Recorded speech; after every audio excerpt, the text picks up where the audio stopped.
bir kam dunyo. Qarang, bir odamda puli ko'p bo'lsa bolasi yo'q. Bolasi bo'lsa, unga sarflaydigan puli yo'q. Bir odamni ayoli soliha, lekin farzandi yo'q. Yana bir odamda qarasangiz, farzandlari serob, lekin bular noqobil. Demak, nuqson, kamchilik bu dunyoda bo'ladi.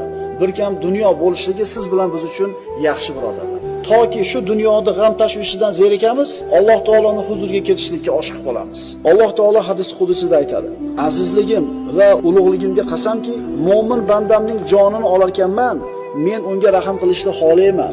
U qilgan har bitta xato uchun uni jazolayman. Jasadidagi kasal yoki rizqidagi torlik bilan sinayman. Molidagi yoki bolasidagi musibat bilan jazolayman. Shunday qilib musibatning orqasidan gunohlarni yo'raman.